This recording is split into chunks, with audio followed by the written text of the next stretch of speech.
बिस्मिल्लाहिर्रहमानिर्रहीम, अस्सलाम वालेकुम नाजरीन कराम। मैं हूं मखदूम शहाबुद्दीन और आप देख रहे हैं मेरा फेसबुक और यूट्यूब चैनल। उम्मीद करता हूं आप सब लोग बखैर आफियत होंगे और जहां भी होंगे अपने अहले खाना समेत खुश भी होंगे और महफूज भी। नाज़रीन कराम, गवर्नर पंजाब ने समरी मौसूल कर ली है। खैबर पख्तूनख्वा असम्बली पंजाब असम्बली के तहलील होते ही तहलील हो जाएगी, लेकिन अब मामला इससे बहुत आगे बढ़ चुका है। अगले 48 घंटे पाकिस्तान की सियासत और पाकिस्तान की ताकतवर एस्टैब्लिशमेंट के लिए इंतहाई फैसला कुन होने जा रहे हैं, क्योंकि एक जानिब तो अब सिंध असम्बली के डिसॉल्व होने की भी कुछ खबरें आ रही हैं। उन चीजों को भी डिस्कस तो करेंगे, लेकिन इस वक्त पंजाब असम्बली की तहलील का मलबा क्या general Asim Munir and team जो है उस पर जा गिरा है, और नवाज शरीफ और पीडीएम ने अपनी सियासी जिंदगी का सबसे बड़ा जुआ तैयार कर लिया है। इस सब के अंदर किस तरह से मौजूदा एस्टैब्लिशमेंट इमरान खान की फतह के बाद घेरे में आ चुकी है, और इस तरह का एक घेरा है, ये बड़ी इंपॉर्टेंट चीजें हैं, इन्हें समझना होगा। सारी पॉलिटिकल डेवलपमेंट्स को इस इक्वेशन में जब हम पुट करेंगे तो पूरी पिक्चर हमारे सामने क्लियर हो जाएगी कि इतनी बड़ी सियासी चाल इस वक्त नवाज शरीफ और जरदारी खेलने जा रहे हैं कि आप इसका अंदाजा नहीं लगा सकते। और ख्वाजा साद रफीक की जानिब से एक बहुत बड़ा सिग्नल भी दे दिया गया है, इशारा दे दिया गया है, चीजें कंफर्म हो चुकी हैं। और आपको पता है कि इस वक्त जो समरी है वजीर आला की जानिब से वो नई वाली समरी भेज भी दी गई, और उसके ऊपर भी गवर्नर पंजाब ने कह दिया है कि मुझे ये समरी रिसीव हो चुकी है और मैं इस पर बड़े भारी दिल से फैसला करूंगा। पंजाब असम्बली अवामी नुमाइंदगान का हाउस है, असम्बली को तहलील करना कोई आसान फैसला नहीं होता, लेकिन वजीर आला पंजाब की एडवाइस पर अमल दरामद करना नाखुशगवार लम्हा होगा, और ऑब्वियसली ये इसके अलावा और कुछ कर नहीं सकते। अब चूंकि इन्होंने रिसीविंग दे दी है, मुनस इलाही ने वो जो डायरी नंबर लग जाता है गवर्नर हाउस को, ये समरी मौसूल होगी 48 घंटे बाद ऑटोमेटिकली ये सब कुछ हो जाना है, यानी सैटरडे को। लेकिन इस सब के अंदर जो खैबर पख्तूनख्वा की असम्बली है उसके डिसॉल्व होने के हवाले से चीजें आपके सामने है कि जैसे ही पंजाब होगा वो खैबर पख्तूनख्वा को भी कर देंगे।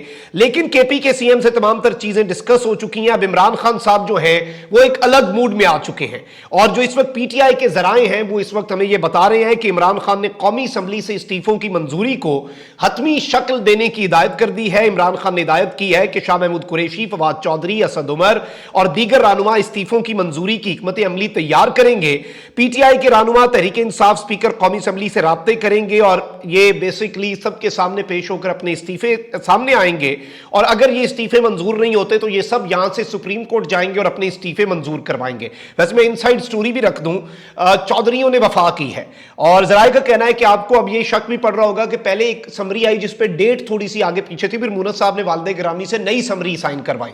जराए का कहना है कि इमरान खान ने परवेज इलाही से पंजाब असम्बली तोड़ने की एडवाइस जारी करने का कहा, जिस पर परवेज इलाही ने कहा कि हम असम्बली तोड़ने की एडवाइस आपको दे चुके हैं, आप उस एडवाइस को पब्लिक कर दें। परवेज इलाही ने इमरान खान से कहा कि सीट एडजस्टमेंट का मुतालबा है ना, आइंदा के हुकूमती सेटअप पर मैं बात करूंगा, हमें आपका साथ देना है, आप जो भी फैसला करेंगे कबूल होगा। तो परवेज इलाही तो बेसिकली सुरखरू हो चुके हैं। अब यहां पर कुछ चीजें हैं। नवाज शरीफ लंदन में अपने लोगों पर बरहम हो चुके हैं, लंदन में सफे मातम बिछी, और वो चूंकि ये सोच रहे थे कि जरदारी शुजात हुसैन से मिला, ये हुआ वो हुआ फलां हुआ ढिमका हुआ, ताकतवर इमरान खान के खिलाफ है। इमरान खान ने ये क्यों कहा कि पंजाब के इलेक्शंस के अंदर तहरीक एतमाद जो है, एतमाद की तहरीक जो है, उसमें मुझे एस्टैब्लिशमेंट न्यूट्रल नजर नहीं आ रही। क्या इमरान खान डबल गेम कर रहे थे? क्या इमरान खान इन्हें ब्लफ कर रहे थे और ये इजी होके बैठ गए? नवाज शरीफ को रिपोर्ट थी 12 बंदे इधर उधर हो जाएंगे, 12 बंदे तो इधर उधर नहीं हुए, 5 लोटे हुए। उन 5 लोटों को तो फवाद चौधरी साहब ने सियासी तवाइफ तक कह दिया, यानी पीटीआई के अंदर गुस्सा है, ऑल दो जीत चुके हैं, तो उनके 5 लोगों के मुनरिफ होने का वैसे कोई फायदा तो नहीं हुआ। अब यहां पर आपको एक बारीक वारदात, लेटेस्ट हैपनिंग्स के तनाजुर के अंदर जो बारीक वारदात डली है वो समझने की कोशिश करनी होगी, और ये बड़ा बारीक नुक्ता है। पीडीएम ने इस वक्त जहन बनाने की तैयारी कर दी है इलेक्शन इलेक्शंस के हवाले से। और आपको पता है कि सैटरडे तक पंजाब असेंबली डिसॉल्व और केपी की असेंबली के डिसॉल्व होने का प्रोसेस, और ऑब्वियसली जब केपी का सैटरडे को प्रोसेस शुरू होगा तो वो मंडे को केपी असेंबली भी डिसॉल्व हो जाएगी और मंडे तक कौमी असेंबली के ये इस्तीफे भी अपने क्लियर कर देगी पाकिस्तान तहरीक इंसाफ। इसके अंदर अब बहुत से रूमर्स आ रहे हैं कि आसिफ अली जरदारी ने सिंध असेंबली, बिलावल और आसिफ अली जरदारी ने सिंध असेंबली डिसॉल्व करने का भी फैसला कर लिया है।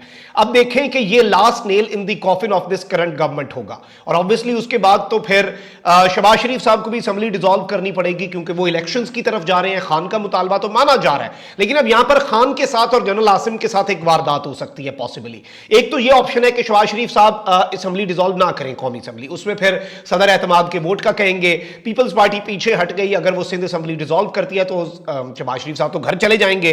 अब एमक्यूएम जो है वो वाज़ेह धमकी दे चुकी है, एमक्यूएम का इत्तेहाद भी हो गया है, मुबारक हो सबको, क्योंकि एमक्यूएम, पीएसपी और फारूक सत्तार जो है वो एक भी हुए हैं और बलदियाती इलेक्शन रुकवाने के लिए एमक्यूएम ने धमकी भी दी और एमक्यूएम की दरखास्त तो मुस्तरद हुई सिंध हाई कोर्ट के अंदर, लेकिन एमक्यूएम ने बलदियाती इंतखाबात रोकने की बाज़ाब्ता तौर पर धमकी भी दी। लेकिन ये धमकी यहां पर नहीं है, उन्होंने हुकूमती इत्तेहाद से अलग, क्योंकि अब वो एक पोजीशन ऑफ पावर में है और जाहिर बात है जो नए लोग आए हैं पीएसपी वाले, फारूक सत्तार, उन्हें तो कोई मराहत नहीं मिल रही, झंडे उनकी गाड़ियों को तो नहीं लगे हुए, वो तो अयाशियां नहीं पट रहे, तो अब वो भी यही कहेंगे कि अब कोई अपनी इमेज बनानी है तो इस डूबती हुई कश्ती से निकलें। तो इस मरतबा काफी सीरियस वाली धमकी दी गई है कि हम हुकूमती इत्तेहाद से अलग हो जाएंगे। अब ये तीनों चीजें आप देखें कि किस तरह के मामलात हो रहे हैं, तो इस सब के अंदर मरियम नवाज शरीफ साहिबा को भी कहा जा रहा है कि फौरन वापस पहुंचे क्योंकि अपने बंदे इनके फट पड़े हैं, इनके अपने सहाफी जो हैं वो बोल रहे हैं। मंसूर अली खान साहब जो हैं वो बड़े प्रो समझे जाते हैं, एंटी इमरान समझे जाते हैं, तनकीद करते हैं खान साहब पर, उनका हक है तनकीद करना, नाकिद वो होंगे और उनकी एक अपनी लाइन है, लेकिन वो भी आज फट पड़े और मैं उनका तज्जिया सुन रहा था ऐसा कि उन्होंने कहा कि शेर भीगी बिल्ली बन गया, ये हो गया वो हो गया, धाड़ रहा है, सब कुछ हार चुके हैं। अब यहां पर मरियम नवाज शरीफ साहिबा के अंदर भी ये बात की जा रही है और चौधरी सालिक जो हैं जिन्हें कुछ हासिल तो नहीं हुआ इस सारे पॉलिटिकल मैस के अंदर सिवाय अपनी पॉलिटिक्स आइंदा आने वाली खराब करने के लिए, और अपने वालिद गिरामी जो हैं चौधरी शुजात साहब, उनका नाम भी जाते जाते खराब करने का यही एक क्रेडिट उनके जिम्मे रहेगा। लेकिन चौधरी सालिक ने भी इंकशाफ किया है कि नवाज शरीफ से मुलाकात जब हुई तो नवाज शरीफ नाराज है कि जल्द इंतखाबात क्यों नहीं कराए जा रहे, आपने कानून साजी जल्दी क्यों नहीं की, काम स्पीड अप क्यों नहीं किया गया, और नून लीग और पीडीएम ने अचानक इलेक्शन का क्यों सोचना शुरू कर दिया है, ये एक सवाल है। क्योंकि ख्वाजा साद रफीक ने भी एक स्टेटमेंट दी है कि इक्तदार के लिए सूबाई असम्बलियां तहलील करना सियासी अदम इस्तेहकाम पैदा करके मुआशी बहरान मजीद गहरा करने की साजिश है। इमरान इक्तदार के लिए शैतान से भी इत्तेहाद कर सकता है। दिस लाइन इज इंपॉर्टेंट इनके ट्वीट की। अब मुकाबला मैदान में होगा, बदनीयती, साजिश और झूठ चकनाचूर होंगे इंशाल्लाह। ये कौन सा मैदान है, क्योंकि मैदान तो सिर्फ एक ही है, कुश्ती तो लड़नी नहीं है, मैदान सिर्फ इंतखाबात का होता है और इन्होंने इंतखाबात के मैदान का इंदिया दे दिया है।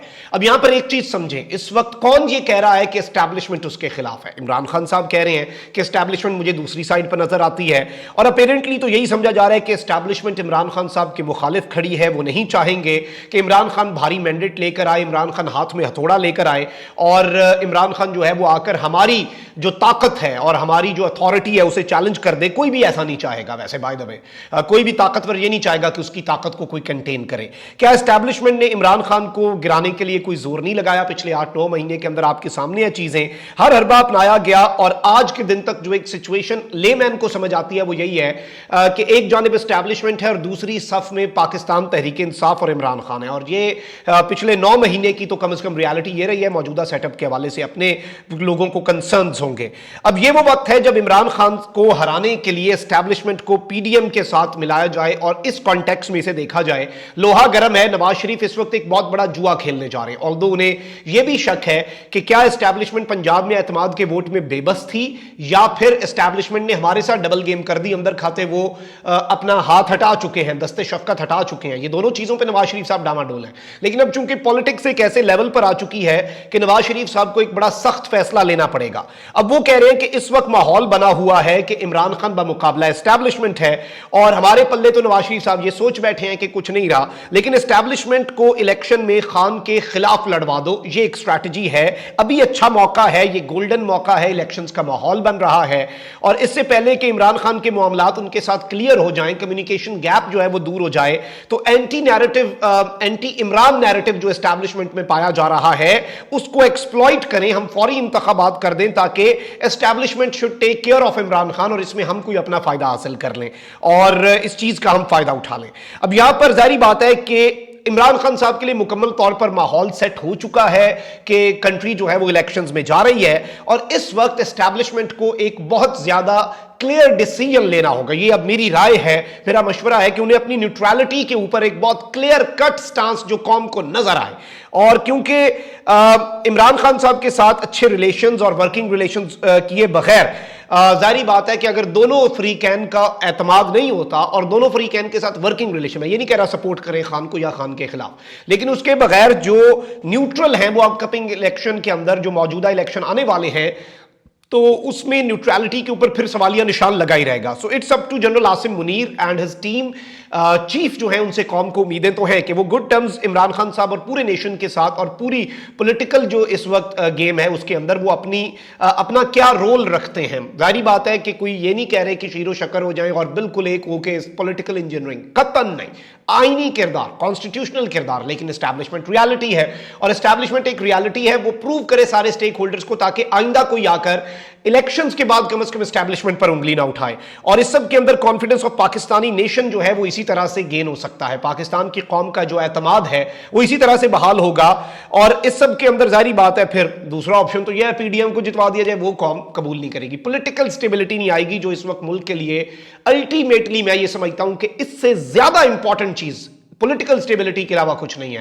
तो नवाज शरीफ साहब ने तो जुआ खेलने लगे हैं कि इलेक्शंस जल्दी करवाए जाए, इस पे वो सोच रहे हैं। जरदारी साहब भी इसी के अंदर हैं कि जुआ खेला जाए एक, और इस सारे जुए के अंदर जाहिर बात है इनके साथ हाथ भी हो सकता है क्योंकि वो इस वक्त लड़वाना चाह रहे हैं एस्टैब्लिशमेंट वर्सेस खान को, और इसमें दोनों को कमजोर करके इलेक्शंस में कोई फायदा हासिल कर लिया जाए इससे पहले खान के ताल्लुकात ठीक हों। अब खान साहब को भी फूंक फूंक कर कदम रखने होंगे, लेकिन बड़ा इम्तिहान मेरे नजदीक इस वक्त मौजूदा सेटअप का है। अपना बहुत ख्याल रखें। अल्लाह निगहबान। पाकिस्तान जिंदाबाद।